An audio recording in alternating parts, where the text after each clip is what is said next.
বাংলাদেশে হঠাৎ গ্যাসের সংকট কেন? আমরা বাংলাদেশের মানুষ কখনই ভালো হব না। আল্লাহর কাছে এরা কি জবাব দিবে? আল্লাহর উপর ভরসা নাই, আল্লাহর রহমতের উপর ভরসা নাই। যেভাবে হোক চিটিং বাটপারি করে মানুষের ক্ষতি করে, রাষ্ট্রের ক্ষতি করে হলেও আমাদের পয়সা ইনকাম করতে হবে, নিজেকে স্বাবলম্বী করতে হবে, সিন্ডিকেট করতে হবে। প্রিয় দেশবাসী, সবাই লাইফটা একটু শেয়ার দেন। এটা মানবিক বিবেচনা করে রাষ্ট্রকে যারা ভালোবাসেন, দেশপ্রেমিকের চিন্তা করে লাইফটা একটু শেয়ার দিবেন, যাতে কথাগুলো সবাই শুনে এবং জ্বালানি মন্ত্রী এবং রাষ্ট্রের প্রশাসন সরকার যেন বিষয়গুলো বিবেচনা করে মাথায় ঢুকায় রাষ্ট্রের কারা এই গ্যাসের সিন্ডিকেটগুলো করছে। আপনারা প্রতিটি পাম্পের মধ্যে আপনার গ্যাস পাম্পে যেটা আছে নজর দেন, দিয়ে দেখেন কত বড় বড় ট্রাক বাস ঢুকায় রাখছে। এগুলো কিন্তু পাবলিক ট্রান্সপোর্ট বাট না, এগুলো বিভিন্ন গার্মেন্টস কল কারখানার মানে গাড়ি এমন ভাবে ঢুকাই রাখছে, মানে পুরো পাম্প তারা নিয়ে যাচ্ছে।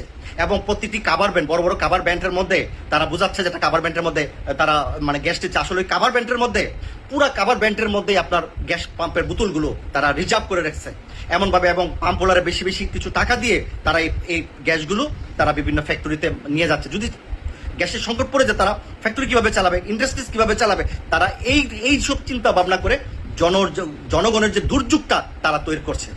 তাদেরকে কি আইনের আওতায় আনা উচিত নয় প্রিয় দেশবাসী? এবং যারা সিএনজি পাম্পে সিএনজিতে আপনার গ্যাস দিচ্ছে তারা কত বড় দুর্নীতিবাজ, টাকার লোভে তাদেরকে গ্যাস দিয়ে দিচ্ছে।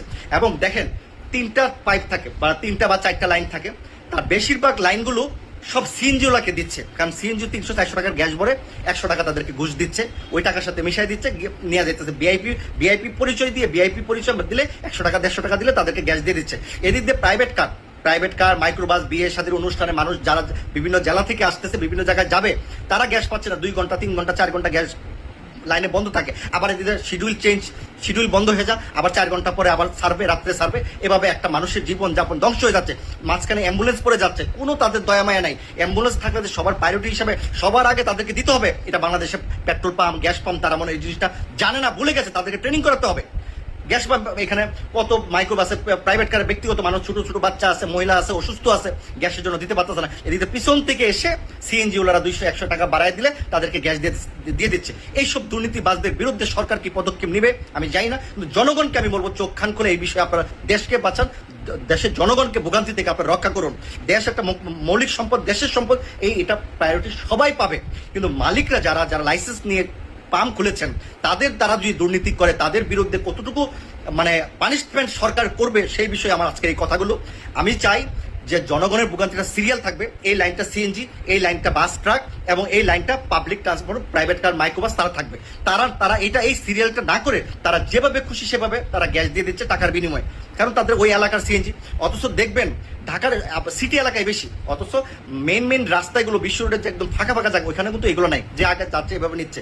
এভাবে কিন্তু দেশের ভোগান্তিগুলো করছে কল কারখানা, ইন্ডাস্ট্রিজ, বিভিন্ন ফ্যাক্টরি, বিভিন্ন গাড়ি ঢুকাইয়া একদম পুরা পেট্রোল পাম্প তারা রিজার্ভ নিয়ে যাচ্ছে। 8 লাখ 10 লাখ টাকার গ্যাস একবার নিয়ে যাচ্ছে, এদিকে 20-30 হাজার টাকা বাড়াই দিচ্ছে, দিয়ে দিচ্ছে। এই যে লোভ লালসা করে আজকে সরকারকে প্রশ্নবিদ্ধ করছে। কিছুদিন আগে তেলের সংকট পড়লো, তেল কি বাংলাদেশ সরকার বানায়? গ্যাস কি বাংলাদেশ সরকার কি খেয়ে ফেলে? তাহলে যারা সরকারকে প্রশ্নবিদ্ধ করার জন্য এই ধরনের কাজ করতেছে, আমি সরকারকে বলবো, আপনার জ্বালানি মন্ত্রীকে বলবো, প্রত্যেকটা মানে গ্যাস পাম্পের মধ্যে আপনার নজরদারি রাখুন, সিআইডি পাঠান, গোয়েন্দা সংস্থা পাঠান, তাদের অ্যাক্টিভিটিস গুলো দেখুন কিভাবে তারা মেনটেনেন্স করে, কিভাবে তারা গ্যাসগুলো দিচ্ছে। এভাবে প্রতিটি মানুষকে আর কষ্ট দিবেন না, জনগণকে কষ্ট দিবেন না। গ্যাসের সংকট বাংলাদেশে নাই, গ্যাসের সংকট নাই, কিন্তু যারা গ্যাসকে মজুত করে বিভিন্ন ফ্যাক্টরিতে বোতলের পর বোতল গাড়ি রিজার্ভ করে নিয়ে যাচ্ছে, গ্যাস পাম্প তাদেরকে দিচ্ছে, সেটার প্রতিবাদ কিন্তু আমি করলাম। প্রিয় দেশবাসী, যদি মনে চায় আপনারা প্রতিবাদ করবেন। গ্যাসের ভোগান্তির কারণে আজকে সারা বাংলাদেশের মানুষের গাড়ি ভাড়া পর্যন্ত বেড়ে গেছে, এবং সিএনজি 100 টাকা মানে গ্যাস পাম্পের ওনারা 100 টাকা বাড়ায় দেয়, তারা ভিআইপি পাস নিয়ে তারা গ্যাস নিয়ে যায়, এদিকে যাত্রীদের কাছ থেকে সেই টাকা তারা 3 গুণ টাকা মানে আদায় করতেছে। এই বিষয়গুলো আমরা তীব্র নিন্দা প্রতিবাদ জানালাম। যারা এই ধরনের হারামি কাজ করতেছে, আল্লাহ তাদেরকে হেদায়েত দান করুক। বাকিটা প্রশাসনের উপরে আমি দায়িত্ব দিলাম, আপনারা প্রত্যেকটা গ্যাস পাম্পের উপর আপনারা নজরদারি রাখুন। ধন্যবাদ সবাইকে, সবাই অবশ্যই লাইভটা শেয়ার দিবেন।